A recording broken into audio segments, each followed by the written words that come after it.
Dear Kuya Poy, isa po ako sa mga silent listeners ng inyong programa.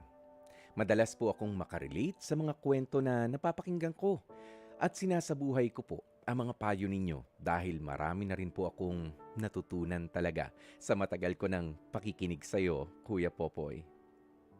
Ako po si Lydia, 30 years old, mula dito sa Olongapo. Kasal ako sa isang sundalo at may dalawa na kaming anak. Isa po akong nurse dito sa aming lugar. Sumulat po ako upang humingi ng payo dahil umaasa akong maliwanagan ako sa sitwasyon ko ngayon, lalo na po sa pinagdaraanan ko bilang isang asawa at ina.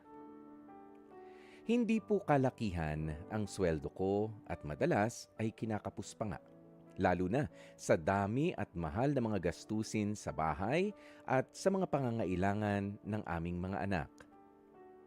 Nagtutulungan naman po kami ng mister ko at ginagawa ko rin ang lahat ng makakaya ko para mapagkasya ang kinikita naming dalawa. Madalas talaga, Kuya Poy, ay inuuna ko ang pangangailangan ng mga anak namin bago ang sa sarili ko. Pero kamakailan lamang ay napaisip ako na may mga personal din po akong pangangailangan bilang isang babae. Tulad ng sabon, lotion, at facial wash.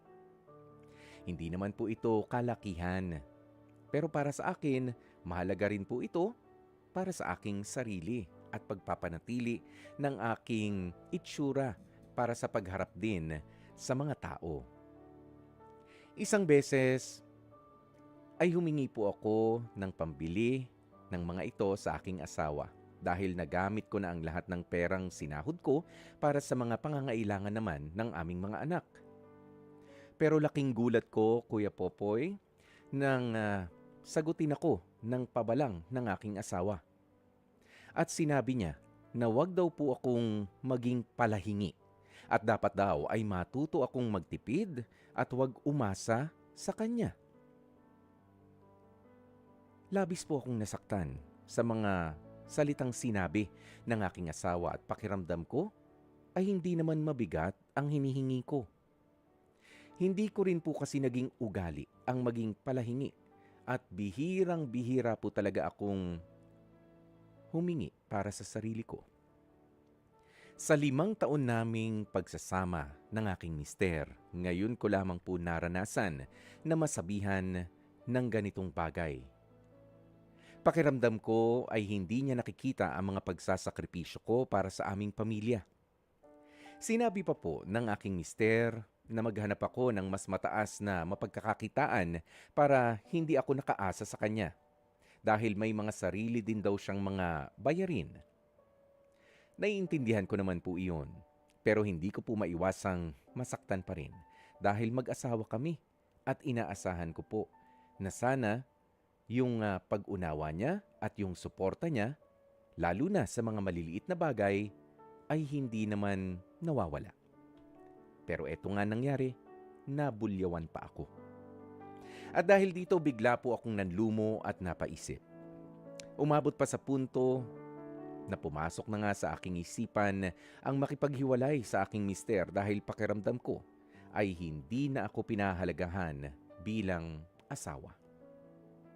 Kuya Popoy, mali po ba ang nararamdaman ko? Papaano ko po kaya kakausapin ang aking asawa nang hindi kami mauuwi sa pagtatalo? Ano po ba ang dapat kong gawin sa ganitong sitwasyon? Maraming salamat po sa panahon at sa payo na maibibigay ninyo. Lubos na gumagalang, Lydia.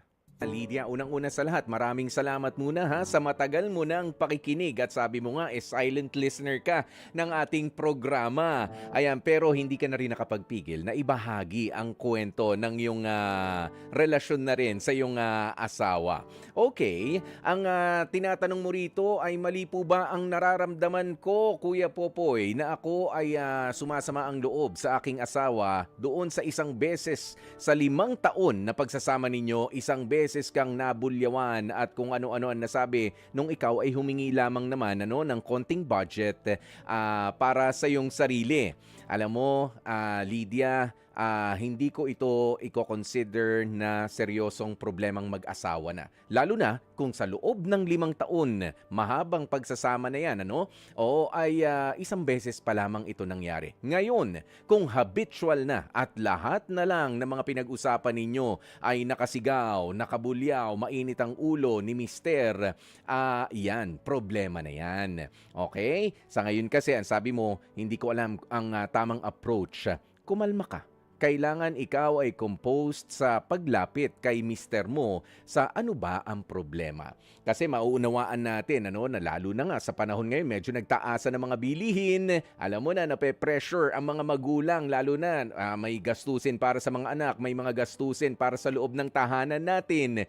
'Di ba? Ano man yung mga gastusin na madadagdag na hindi natin nakasanayan noon o hindi pasok sa budget natin noon, mapapatanong ka, ano ba yan? Para saan ba yan?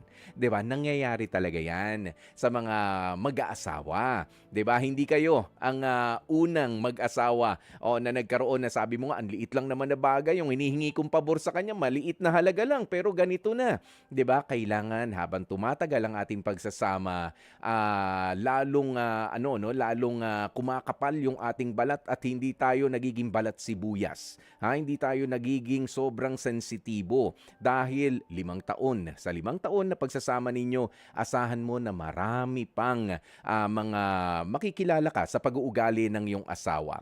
Pero I would consider this situation na maybe he's just having a bad day. Pero masama bang asawa? Masama bang ama? Masama bang provider ang asawa mo dahil napagsalitaan ka ng ganun?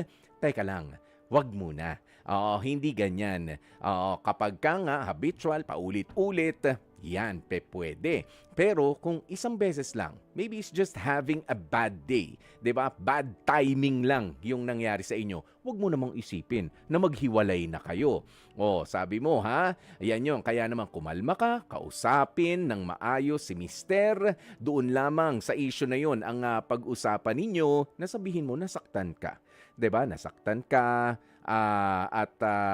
Hindi i-explain mo sa kanya kung bakit kailangan mo rin yung mga bagay na pagkakagastos sa mong ganun. Sabi mo nga, humaharap ka sa ibang mga tao, sa mga estudyante mo, umiidad ka rin. Mga pangangailangan yan ng babae.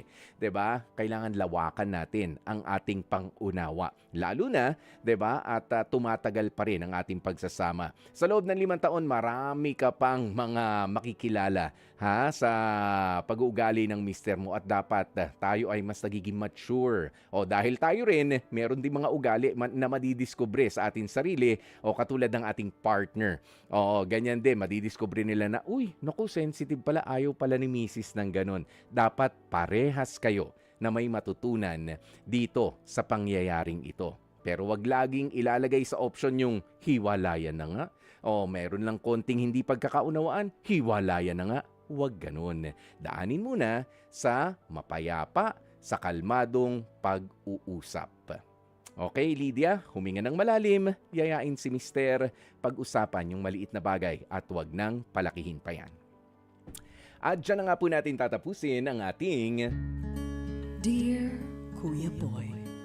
Mga kapatid, dito tayo sa totoo. Dito na tayo sa True FM. Mag-subscribe at mag-follow na sa social media accounts at True Network PH sa FB, Instagram, X na dating Twitter, YouTube, TikTok, and podcasts.